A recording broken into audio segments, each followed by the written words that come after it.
We begin tonight and we'll spend most of the evening focused on the Wolverines. Thanks for staying up late with us and welcome to Sports Overtime. Alongside Larry Figursky, I'm Casey Jones. It has been the theme of the past 2 weekends. Michigan headed to the Elite Eight, to the Final Four, and now to the NCAA championship game for the first time in 20 years. This time, however, the Wolverines hoping to do something they have not done in 24 years. Win it all. Michigan earning its trip with a 61-56 win over Syracuse last night in Atlanta, and on a night when Trey Burke scored just 7 points. Now, unfortunately, CBS restrictions prevent us from showing you any of the highlights here on Sports Overtime. But by now, you know Tim Hardaway Jr. leading the way with 13 points, 6 rebounds, 5 assists. Mitch McGarry, another big night with a near triple-double, 10, 12, and 6, while Glenn Robinson added 10 more. The Wolverines will now meet the top overall seed in the tournament, Louisville. The Cardinals coming from behind to edge Wichita State and end their Cinderella run in the opening semifinal Saturday night.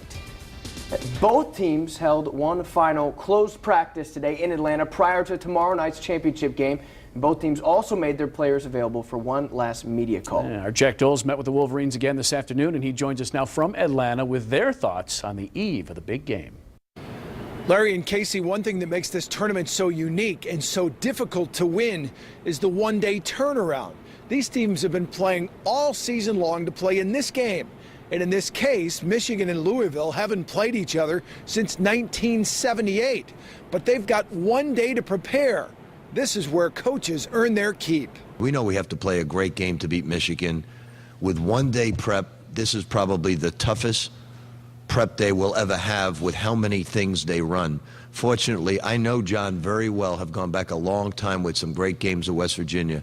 I know what he's all about, and that's about great things. How difficult are these one-day preps, especially when you're getting ready for a team like Louisville? It's really hard. Kind of got to take a crash course on the team, and so we've done it a few times, especially in these past couple weeks.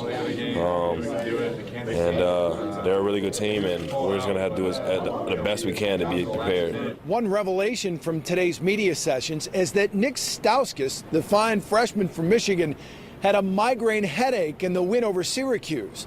That may explain his offer from the field and his limited minutes. I don't know why. I don't know why they happen.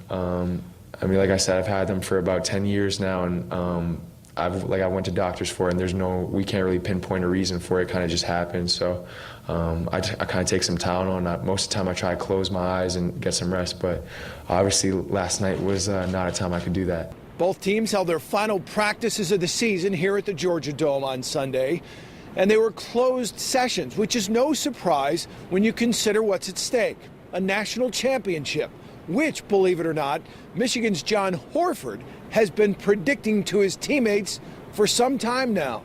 Ever since I came here, like, dude, we're going to go to the national championship. I could feel it. One of these years, we're going to go to the national championship. I was like, Horford, you're crazy. We'll see. We just got to work as hard as we can to get there. But, I'm positive. I want to get there as well. And, we're actually here. And I talked to him yesterday about it. And I was very, very excited. And, it was just great just to see, our dream come true to actually have a chance to win one. National championship has been the goal from day one. And, it's not a surprise, at least to me. I don't think to these guys either that we're here. A lot of hard work and effort, has gone into this, and it's not something that was given to us. It's something that was earned. So I feel that we have the right to say that. For Michigan to make Horford a profit, they'll need Player of the Year Trey Burke to play like the Player of the Year. He struggled against Syracuse's zone, so expect him to come out and play with a big chip on his shoulder, something he's been known to do. I hate to lose, so I definitely envisioned myself, going far in the NCAA tournament. As a kid growing up, and I've watched March Madness, every single year, and it's allowed me to become motivated to get to this point. Now that we're here, it's definitely an exciting experience, but at the same time, we have to stay focused. Michigan will absolutely need Burke at his best because Louisville's guards have been known to wreak a little havoc against opposing point guards. With the Michigan Wolverines at the Final Four, Jack Doles for Sports Overtime.